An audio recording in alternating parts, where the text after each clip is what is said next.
Saudações fraternas, queridos irmãos e irmãs. Estamos agora no nosso último estudo em Lucas. Desde o capítulo 15, as gravações têm sido constantes e temos sido abençoados com a palavra de Deus. Vamos orar. Rogamos, Senhor, a tua bênção agora. Como te agradecemos por este nosso irmão Lucas, que nos deixou tantas coisas importantes, que nos deixou também um relato de tudo o que aconteceu depois da tua ascensão, ó Senhor. E nós rogamos agora que tu nos abençoes pelo teu Espírito Santo, que ele possa nos colocar nos caminhos certos e que ao andarmos nestes caminhos, saibamos que estamos acompanhados pelo Senhor Jesus em todos os nossos passos. Em nome de Jesus mesmo é que nós oramos. Amém. Os queridos lembram que nós deixamos no nosso último estudo os dois discípulos do caminho de Emaús, voltando já à noite a Jerusalém e encontrando os discípulos reunidos, recebem a notícia: o Senhor ressuscitou e já apareceu a Simão. Eles também podiam dizer, porque eles contaram o que aconteceu com eles e como eles o reconheceram no partir do pão. Então nós tomamos agora o nosso estudo no capítulo 24, 36 a 43. Eu vou ler aqui. Falavam ainda estas coisas, quer dizer, os dois. Quando Jesus apareceu no meio deles e lhes disse: paz seja convosco. Eles, porém, surpresos e atemorizados, acreditavam estarem vendo um espírito. Mas ele lhes disse: por que estáis perturbados? E por que sobem dúvidas ao vosso coração? Vede as minhas mãos e os meus pés, que sou eu mesmo. Apalpai-me e verificai, porque um espírito não tem carne nem ossos, como vedes que eu tenho. Dizendo isto, mostrou-lhes as mãos e os pés. E por não acreditarem eles ainda por causa da alegria, e estando admirados, Jesus lhes disse: tendes aqui alguma coisa que comer? Então lhe apresentaram um pedaço de peixe assado e um favo de mel. E ele comeu na presença deles. A saudação, paz seja convosco, é a saudação comum daquele tempo, mas agora tem um significado muito mais forte, um significado novo, tendo Jesus ressuscitado dentre os mortos. Agora, finalmente, a verdadeira paz entre Deus e a humanidade seria possível. De inimigos de Deus, agora são amigos, filhos e seguidores. E aí o texto diz no versículo 37, eles, porém, surpresos e atemorizados, acreditavam estarem vendo um espírito. O medo é normal. É uma aparição sobrenatural. A surpresa também. É interessante, em toda a Bíblia, quando há alguma manifestação sobrenatural, uma figura, aparece a primeira reação frente ao sobrenatural, é medo. Pensavam que estavam vendo uma assombração, um fantasma. Versículo 38 e até 40, mas ele lhes disse: por que estáis perturbados? E por que sobem dúvidas ao vosso coração? Vede as minhas mãos e os meus pés, que sou eu mesmo. Apalpai-me e verificai, porque um espírito não tem carne nem ossos, como vedes que eu tenho. Dizendo isto, mostrou-lhes as mãos e os pés. Apalpai-me, verificai. Está lembrando lá de 1 João, capítulo 1, versículos de 1 a 3? Deixa eu ler aqui para você. Aqui está João, um daqueles que estava presente.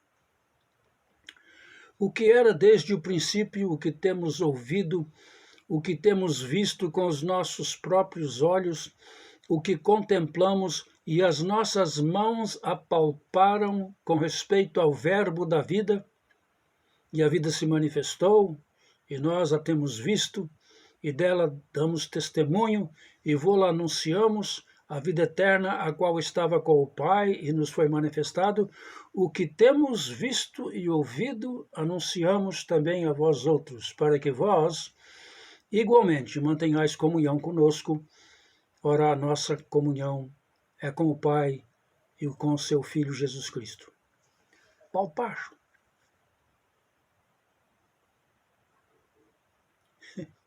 Lembra o incidente relatado em João capítulo 20? Tomé não estava presente na noite da ressurreição, quando Jesus apareceu, estando as portas e janelas fechadas. Ele depois disse, olha, eu não vou acreditar não, crer não. Só se eu conseguir colocar as mãos nos furos dos cravos, nos seus pés, no seu lado, aquela coisa toda. E Jesus aparece 8 dias depois. E depois de dizer, paz seja convosco, ele chama Tomé e diz, Tomé, você queria ver? Aqui está. Põe a mão aqui.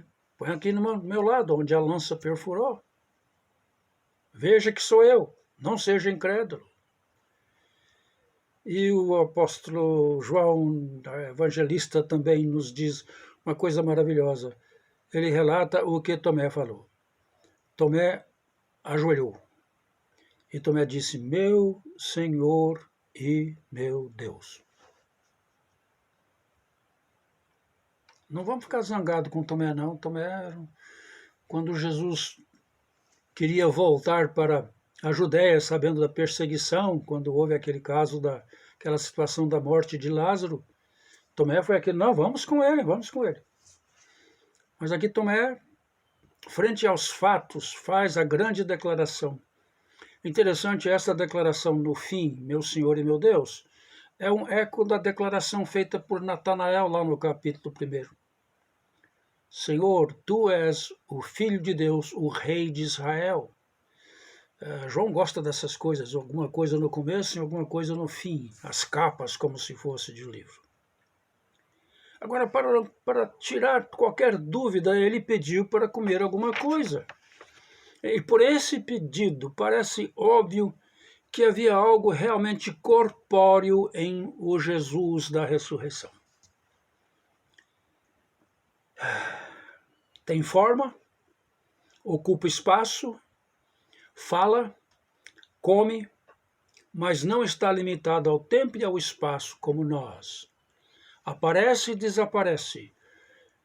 Aparece dentro de uma sala fechada.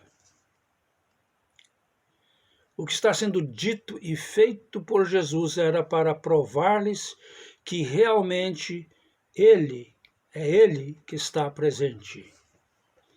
Em João 20, Jesus lhes mostra as mãos e o lado perfurado pela lança. Em Lucas são as mãos e os pés. Eles receberam o fato que Jesus ressuscitara, mas tiveram dificuldade em aceitar este fato por causa de, como diz o texto, e por não acreditarem eles ainda por causa da alegria, estando admirados.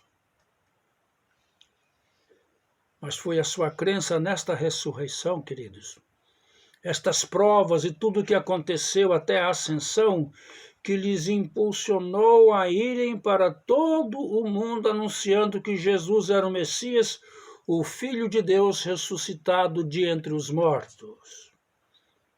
Quando chega o dia de Pentecostes, o Espírito Santo lhes dará o poder para esta missão. E podemos dizer que de capa a capa não há parte da Bíblia que não aponte para a obra de salvação que Deus efetuou em seu Filho Jesus Cristo. A maior obra de Deus. Salvar uma raça perdida do pecado. fazendo com que seu Filho amado, unigênito, único, assumisse os nossos pecados sobre si. Ele que não conhecera pecado, se tornou pecado por nós, como diz Paulo, e assim apagar de sobre a raça de Adão a culpa do pecado, carregando a maldição do pecado sobre si. Jesus nos liberta, e a prova que ele fez isso perfeitamente é que o Pai o ressuscitou. Um dos temas principais de Lucas, como já dissemos, é Jesus como cumprimento das Escrituras. Lucas vê os propósitos de Deus mostrado por Deus nas Escrituras antigas, na plenitude do tempo, como diz Paulo lá em 4 de Gálatas, fazendo que se cumprisse em seu Filho amado as coisas certas, os propósitos de Deus. Deus não foi atrapalhado pelas artimanhas dos ímpios e dos falsos religiosos de Israel. Ele queria que os seus discípulos compreendessem que a cruz não fora um infeliz obstáculo ou um acidente que teria que ser transposto. Era necessário, como diz. Ele disse, era necessário, convinha. Sem a cruz não há redenção. Sem redenção não há justificação. Sem justificação não há salvação. 45 a 47. Então lhes abriu o entendimento para compreenderem as Escrituras. Os dois de Emaús tiveram uma grande lição. Eles estavam aptos para ouvir mais ainda, porque o coração deles ardia enquanto Jesus abria para eles as Escrituras. Agora ele abriu o entendimento para compreender as Escrituras. 46. E lhes disse, assim está escrito. Assim está escrito, ele vai explicar os assins. Assim está escrito que o Cristo havia de padecer e ressuscitar dentre os mortos no terceiro dia, e que em seu nome se pregasse arrependimento para a remissão de pecados a todas as nações, começando de Jerusalém. Pregasse o quê? Arrependimento para a remissão de pecados. Nós vamos continuar nossos estudos daqui umas 2, 3 semanas em a continuação de Lucas, que é Atos dos Apóstolos. E nós vamos ver esse tema dado com tanta força. Arrependimento para a remissão de pecados. Arrependimento com fé, sem necessidade de sacrifício. Por quê? Porque o perfeito sacrifício já fora feito. Como é que nós dissemos? O perfeito sacrifício, perfeitamente oferecido pelo perfeito sacerdote, alcançou perfeita redenção. E que em seu nome se pregasse arrependimento para a remissão de pecados a todas as nações, começando de Jerusalém. Assim como no caminho de Emaús as suas mentes foram abertas por Jesus. Isso para lembrar, como nós já falamos, toda a revelação vem por Jesus. Lembre-se do que citamos de Mateus 11, 27. Tudo me foi entregue por meu Pai. Eu e minha esposa lemos isso hoje durante as nossas orações. Ninguém conhece o Filho senão o Pai, ninguém conhece o Pai senão o Filho e aquele a quem o Filho o quiser revelar.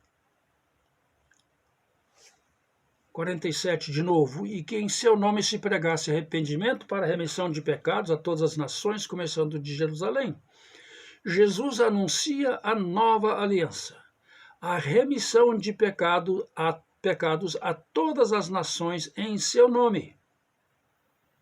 Em seu nome se pregasse o arrependimento para remissão de pecados. Não mais por sacrifício no templo, Já falamos isso.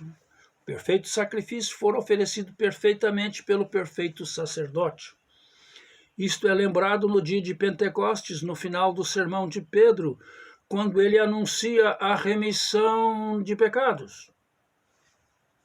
Depois que eles ouviram o sermão de Pedro, que Pedro disse, olha, o Messias passou e vocês não deram atenção a ele.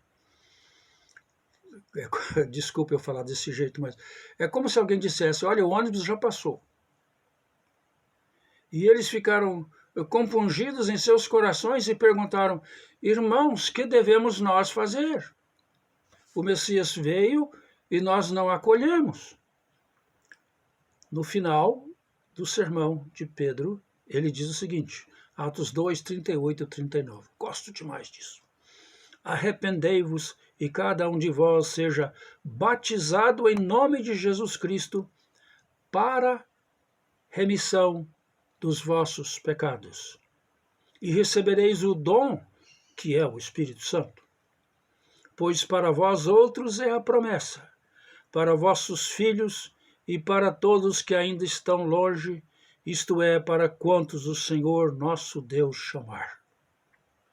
A remissão dos pecados é em nome de Jesus, aquele que realizou a obra de redenção. Lucas está falando do que Jesus fez e do que está disponível a todas as pessoas através deles, a todas as nações, começando de Jerusalém.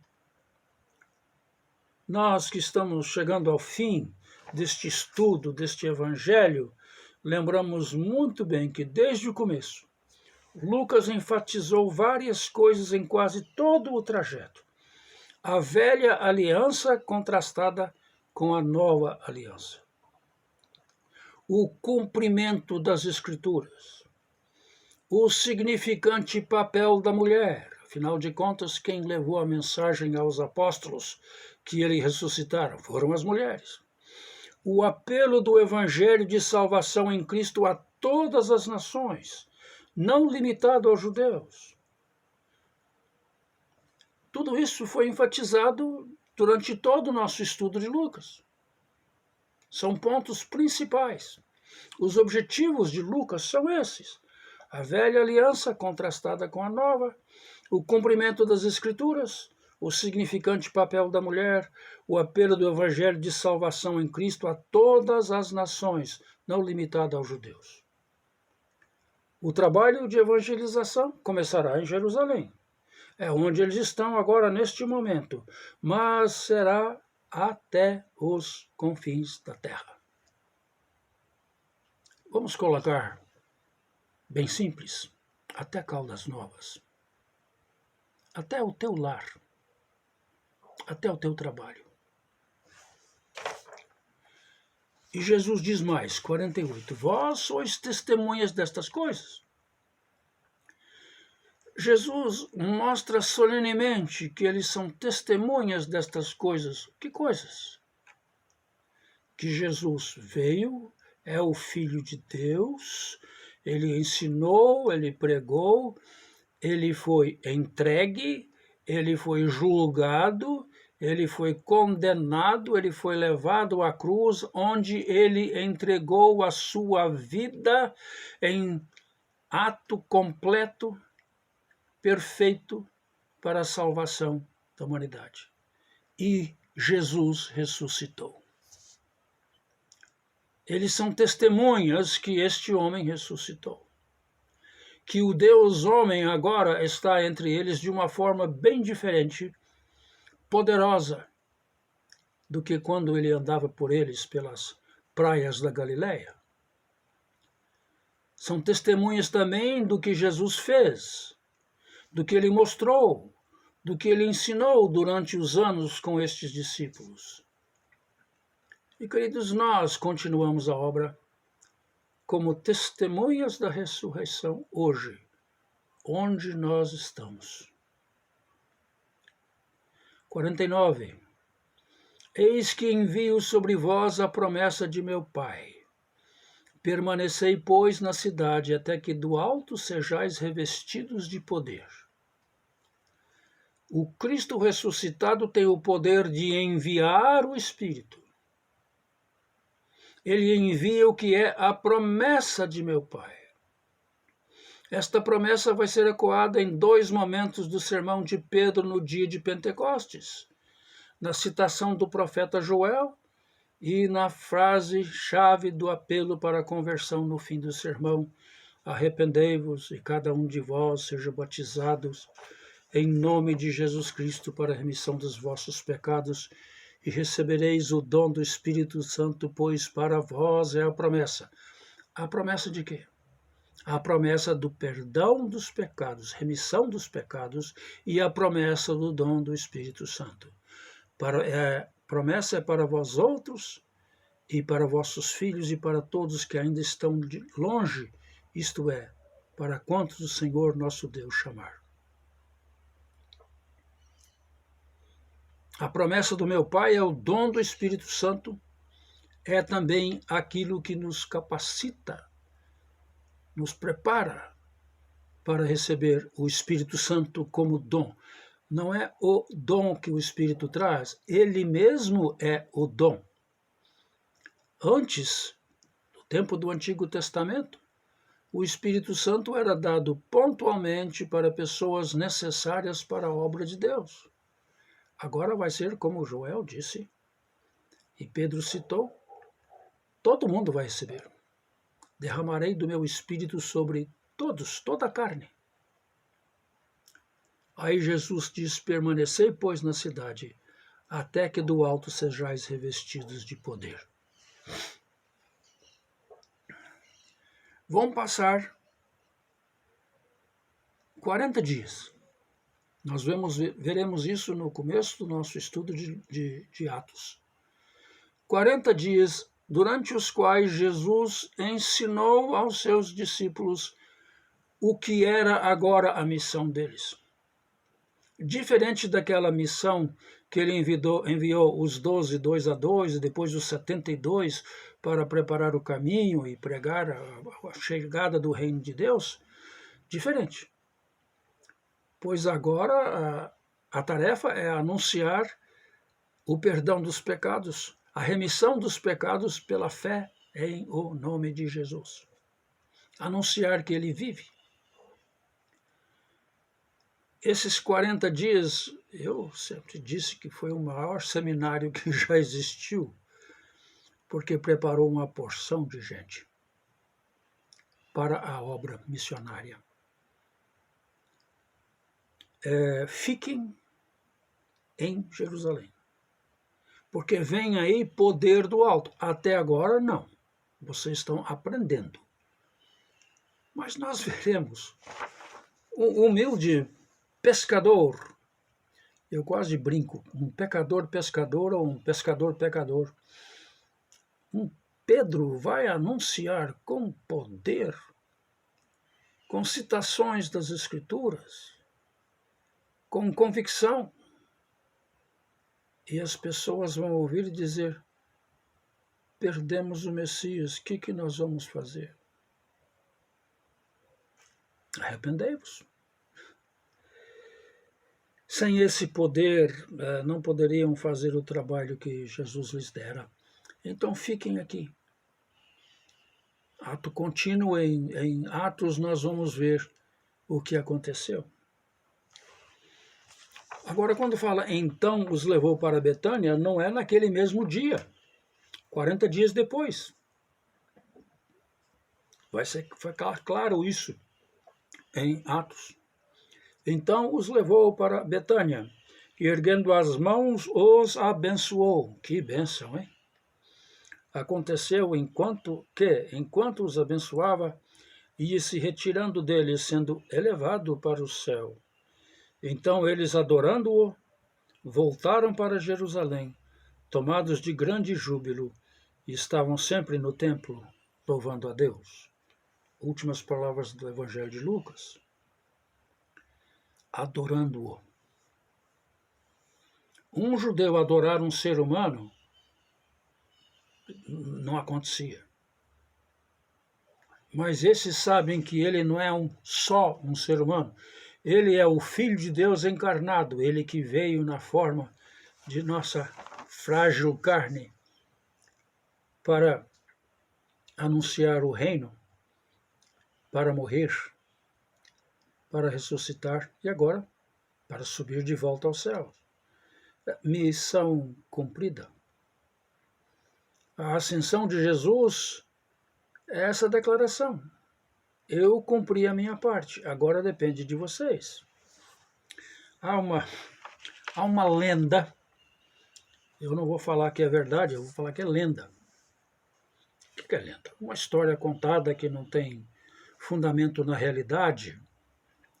Uma lenda que, ao chegar aos céus, naquela grande entrada triunfal, que está lá no Salmo 24, levantai vossas cabeças, ó portais eternos, para que entre o Rei da Glória. Quem é este Rei da Glória? É o Senhor, forte na batalha, o Senhor, poderoso.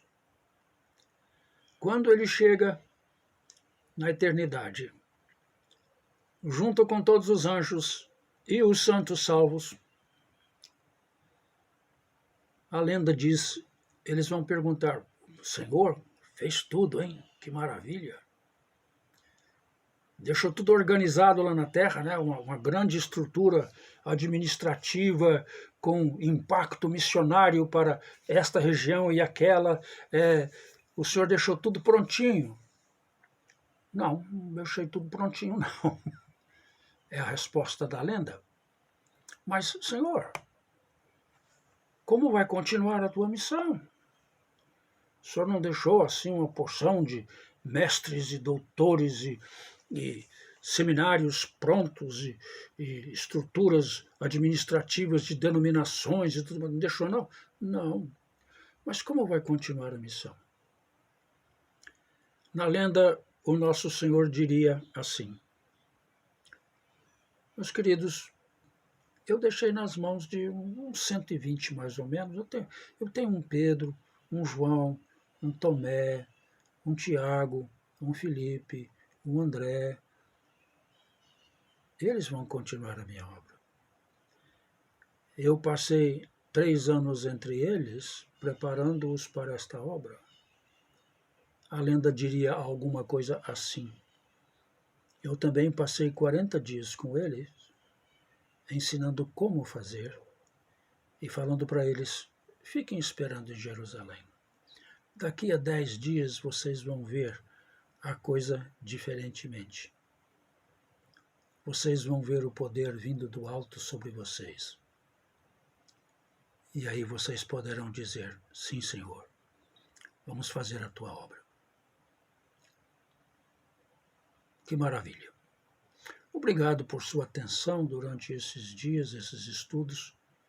Na semana que vem, se Deus me ajudar a preparar uma edição de vídeo, eu quero fazer uma cronologia de todos os eventos da ressurreição nos 4 evangelhos e em 1 Coríntios 15, para colocar numa certa ordem cronológica, para que aquilo que parece ser contraditório não se torne contraditório, se torne realmente uma visão clara de que aquelas pessoas que foram testemunhas da ressurreição agiram corretamente. Até então, com a bênção de Deus.